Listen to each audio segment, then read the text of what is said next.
Hello everyone, I am Yamini Thukral welcoming you all to Adda 24/7 School। तो बच्चों आज मैं आपके लिए लेके आई हूँ master plan for term 2 exams PCMB stream. Medical के बच्चे बहुत ही ज्यादा चिंतित हैं कि कैसे हम लोग PCMB इकट्ठे लेके मैनेज करें और स्ट्रैटेजी कैसे प्लान करें टर्म 2 के लिए। टर्म 1 में जो हो गया वो हो गया, हमने उससे सीख लिया है काफी कुछ, तो टर्म 2 क्यों ना हम लोग बहुत ही अच्छे से और धमाकेदार तरीके से प्लान करके स्टार्ट करें। तो स्टार्ट करते हैं अपने मास्टर प्लान से। एक्शन इज द फाउंडेशनल की टू ऑल सक्सेस। मेरी पर्सनल ये फेवरेट कोट है कि जब तक हम लोग एक्शंस परफॉर्म नहीं करेंगे तब तक हमें सक्सेस नहीं मिलेगी। जितना हम सोच ले कि हम ये कर लेंगे, हम वो कर लेंगे, जब तक हम लोग एक्शन में नहीं बिलीव करेंगे तब तक हमें सक्सेस नहीं मिलेगी। So actions always lead to success. तो एक्शंस हमारे क्या होते हैं? हमारे फाउंडेशन होती है जिससे कि हमें सक्सेस बहुत ही इजीली मिल जाती है। पर हाँ, वो एक्शन करने में थोड़ा सा हार्डवर्क जरूर जाता है, पर उसके बाद हमें सक्सेस भी तो मिलती है। तो चलिए देखते हैं अपने मास्टर प्लान के हिसाब से।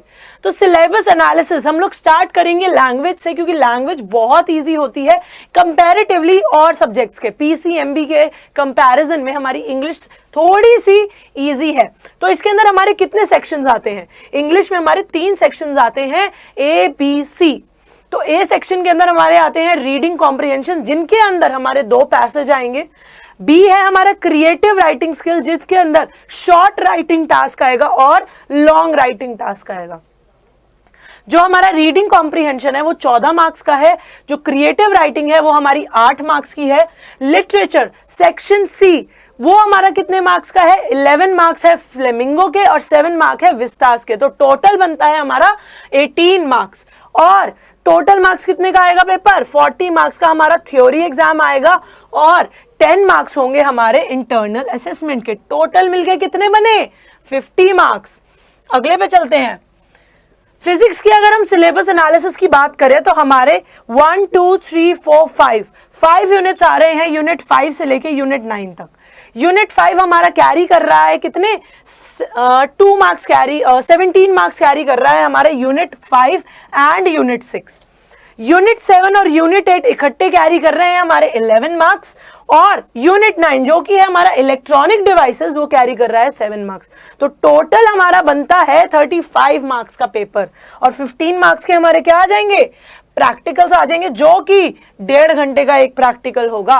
8 मार्क्स का 2 एक्सपेरिमेंट आएंगे, 2 नंबर की प्रैक्टिकल रिकॉर्ड, और वाइवा आएगा हमारा 5 मार्क्स का। टोटल बना देते हैं हमारे 15 मार्क्स। तो 35 + 15 ये भी बन गए ना 50 मार्क्स। इंग्लिश के 50 हो गए, फिजिक्स के 50 हो गए। नेक्स्ट केमिस्ट्री की अगर हम बात करें तो यूनिट 7 से लेके यूनिट 13 तक आ रहा है। तो यूनिट 7 हमारा यूनिट 7 से लेके यूनिट 9 तक कैरी कर रहा है हमारा 13 मार्क्स। यूनिट 10 और यूनिट 11 हमारा कैरी कर रहा है 9 मार्क्स। यूनिट 13, 12 और 13 हमारा कैरी कर रहा है कितने? 13 मार्क्स। तो टोटल हमारा बनता है 32 मार्क्स का एग्जाम। कितने मार्क्स का? 32। वहीं अगर हम प्रैक्टिकल पे आ जाते हैं तो मार्क्स फॉर टर्म 2 ये हमारे डिवीजन हुई है और 15 मार्क्स के हमारे प्रैक्टिकल्स हो गए। नेक्स्ट हमारा आता है मैथमेटिक्स। मैथमेटिक्स की जब हम बात करें हमारे 3 यूनिट्स आ रहे हैं, 3, 4 एंड 6, और टोटल मिलके कितने बन रहे हैं? 40 मार्क्स का एग्जाम। जो थर्ड यूनिट है कैलकुलस का वो कैरी कर रहा है 18 मार्क्स। देन सेकंड जो फोर्थ यूनिट है हमारा वेक्टर्स एंड 3 डायमेंशनल ज्योमेट्री वो कैरी कर रहा है 14 मार्क्स।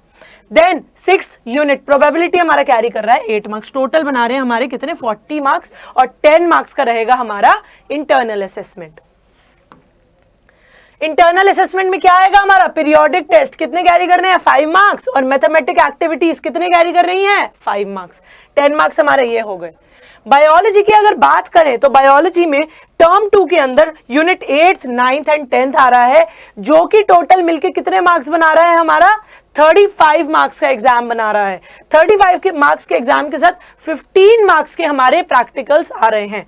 यूनिट 8 कैरी कर रहा है 14 मार्क्स, यूनिट 9 कैरी कर रहा है 11 मार्क्स, और यूनिट 10 कैरी कर रहा है 10 मार्क्स। और प्रैक्टिकल्स कितने के हो गए हमारे? 15 मार्क्स के।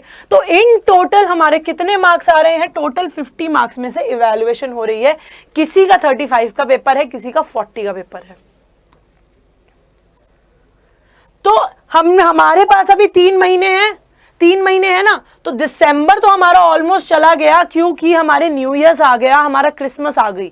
तो दिसंबर को हटा के अगर हम लोग बात करें जनवरी की, तो जनवरी में हम लोग अपना सारा का सारा कोर्स कंप्लीट करेंगे। जनवरी में हम सारा का सारा अपना कोर्स कंप्लीट करेंगे। देन फरवरी के अंदर हम कोर्स रिवीजन करेंगे, और मार्च के अंदर हम क्वेश्चंस करेंगे। तो हो गई ना हमारी जबरदस्त तैयारी, क्योंकि मार्च के आसपास ही हमारे एग्जाम्स होंगे, मार्च एंड या फिर अप्रैल स्टार्टिंग में हमारे एग्जाम्स होंगे। तो उसी अकॉर्डिंग जो है हमने प्रिपेयर करना है। इसके बाद में नीट और अदर कॉम्पिटिटिव एग्जाम्स के जो है सिलेबस से भी गो थ्रू करना है, क्योंकि पीसीएम भी उसमें सब में आती है। तो साथ के साथ में जो भी नीट का प्रिपेयर कर रहा है, सिलेबस को गो थ्रू कर लेना बच्चों। साथ के साथ बेसिस कंसेप्ट्स अपने क्लियर करो और क्वेश्चंस की बुक्स खरीदो, जिससे कि questions an number of times तुम लोग सॉल्व कर पाओ। स्टार्टिंग स्ट्रैटेजी क्या रहेगी? फर्स्ट तो हमारा है फोकस ऑन एनसीईआरटी, जो कि मोस्ट इंपॉर्टेंट है। एनसीईआरटी इज आवर बाइबल, हमारी बाइबल है एनसीईआरटी। एक एक लाइन में इतना इतना कुछ बोल देती है कि उसको समझाने के लिए इतना कोर्स करवाना पड़ता है। तो एनसीईआरटी को फॉलो करना है। सेकंड, डेली नोट्स प्रिपेयर करने हैं।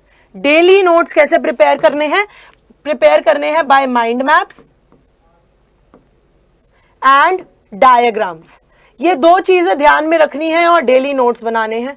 देन डेली प्रैक्टिस करनी है क्वेश्चंस की, एमसीक्यूज की। जो जो कंसेप्ट पढ़ रहे हो, चाहे स्कूल में, चाहे ट्यूशन में, चाहे हमारे साथ में उनके क्वेश्चंस की प्रैक्टिस करनी है। कंसेप्ट हो गया, क्वेश्चन हो गया, कंसेप्ट को बंद करके रख दो कि ये तो हमें अच्छे से आ गया है। तो daily practice. Then fourth, maintain consistency. बच्चों कोई भी काम कर लो, कंसिस्टेंसी की बहुत जरूरत होती है। अगर कंसिस्टेंट नहीं हो, वो काम सारा वेस्ट जाता है। तो हमने कंसिस्टेंसी मेंटेन करके रखनी है।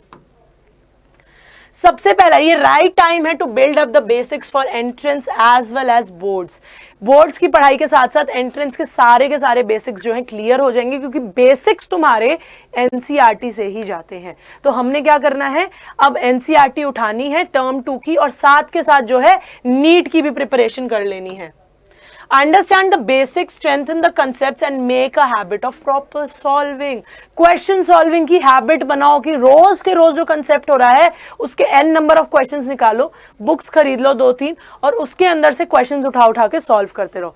तो basic करना है, strength करने हैं अपने concept और make a habit of proper problem solving।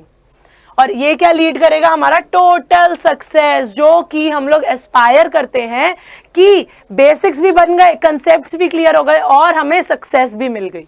ठीक है। स्ट्रॉन्ग कंसेप्ट्स बनाने के लिए क्या करना है? हमने सबसे पहला रिवीजन और कंसिस्टेंसी होनी चाहिए। जो जो रोज पढ़ रहे हो उसे रिवाइज करो, कंसिस्टेंट रहो और प्रॉब्लम सॉल्विंग प्रैक्टिस। ये तो बहुत इंपॉर्टेंट है कि एमसीक्यूज, क्वेश्चंस जहां से मिले उस कंसेप्ट से रिलेटेड उठा के और करना शुरू करो। ये दो चीजें आपको कंसेप्ट स्ट्रॉन्ग करवा देंगी। स्टडी स्ट्रैटेजी क्या रहेगी? स्टडी स्ट्रैटेजी सबसे पहले एक टाइम टेबल बनाना है। फर्स्ट एंड फॉरमोस्ट थिंग, सबसे पहले एक टाइम टेबल बनाना है, चाहे अपने अकॉर्डिंग चाहे किसी और के अकॉर्डिंग। वैसे तो अपने अकॉर्डिंग बनाओ तो ज्यादा बेटर है कि अपनी ट्यूशंस, कोचिंग क्लासेस, स्कूल के अकॉर्डिंग जो है एडजस्ट करके तुम जो है अपना टाइम टेबल बनाओ और उस टाइम टेबल को फॉलो करना बहुत इंपॉर्टेंट है। Make a habit of making notes. जो भी पढ़ रहे हो साथ के साथ उसके डायग्राम्स, माइंड मैप्स बनाते चलो, जिससे कि तुम्हें वो रिटेन रहे और जब भी तुम बुक उठा के देखो तो तुम्हें वो चीज याद आ जाए। टेक योर क्लासेस रेगुलरली, चाहे ऑनलाइन ले रहे हो चाहे ऑफलाइन ले रहे हो, रोज के रोज क्लासेस लेनी है। नहीं तो एक ब्रेक लगने की देर होती है और हमारे अंदर ह्यूमन टेंडेंसी आलस आ जाता है कि नेक्स्ट डे हम लोग कैसे शुरू करें। तो क्लासेस सबसे पहले रेगुलरली लेनी है। 1 जनवरी से ये सारी चीजें मुझे इंप्लीमेंटेड दिखनी चाहिए, तभी समझ आएगा कि हाँ बच्चों ने बहुत अच्छे से इंप्लीमेंट किया है और टर्म 2 के अंदर उनके फुल मार्क्स आए हैं। Give enough time for self study. पढ़ तो लिया, सबने तुम्हें पढ़ा दिया, पर तुम खुद कब पढ़ोगे, खुद को टाइम कब दोगे? तो खुद की सेल्फ स्टडी के लिए इनफ टाइम देना बहुत जरूरी है। सबसे पहला सेल्फ केयर। ये नहीं है कि पढ़ने में इतने मग्न हो गए कि अपने आप को भूल गए, नहीं, सेल्फ केयर भी इंपॉर्टेंट है। बिना सेल्फ केयर के कैसे चलेगा? सेल्फ केयर तो बहुत ज्यादा इंपॉर्टेंट है। उसके लिए सबसे पहला स्ट्रेस नहीं लेना है, हमने रिलैक्स्ड वे से ही सारी स्ट्रैटेजी के अकॉर्डिंग जो है अपना काम करना है, रिलैक्स्ड रहना है। जैसे ही स्ट्रेस आउट लगे 1 दिन का ब्रेक ले लो। सेकंड, ईट वेल। काफी लोग पढ़ाई के चक्कर में अपना खाना पीना छोड़ देते हैं। अरे भाई, अगर तुम खाओगे नहीं, बॉडी को कुछ नहीं दोगे, तो बॉडी भी एक टाइम के बाद साथ छोड़ देगी। तो खाना है और हेल्दी डाइट लेनी है, जंक डाइट नहीं लेनी जिसकी वजह से नींद आए। हेल्दी डाइट लेनी है, छोटे छोटे इंटरवल्स में खाना खाओ। हर 2 घंटे के अंदर छोटा छोटा मील लो। बड़ा मील मत लो क्योंकि उससे बहुत नींद आएगी, तो छोटे छोटे मील्स लेने हैं हर 2 घंटे में। Have a good sleep.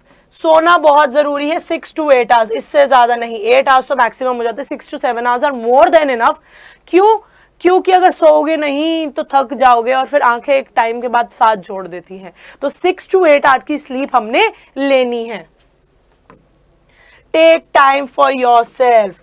Week में 1 दिन नहीं पढ़ना, उस दिन सिर्फ अपने आप को टाइम देना है। सोशल गैदरिंग्स में जाना है, फैमिली के साथ, फ्रेंड्स के साथ, जिससे कि तुम्हारा माइंड रिफ्रेश हो जाए। ठीक है, ये नहीं है कि रोज घूमना है। बस वीकेंड पे एक संडे अपना जैसे चाहे तो फिक्स कर लो कि 15 डेज में 1 दिन जाना है, अपने आप को रिफ्रेश करना है, सोशली एक्टिव होना है। तो बच्चों, ये थी कुछ स्ट्रैटेजीज और सिलेबस प्लानिंग टेक्निक्स। ऐसे ही टेक्निक्स को जानने के लिए जुड़े रहें अड्डा 24/7 स्कूल के साथ। सब्सक्राइब करें हमारे चैनल को, लाइक करें अगर आपको ये वीडियो अच्छी लगी, और शेयर करें अपने दोस्तों के साथ। मिलते हैं ऐसी और ही वीडियोस में अड्डा 24/7 स्कूल में। Thank you for watching the video. Bye bye.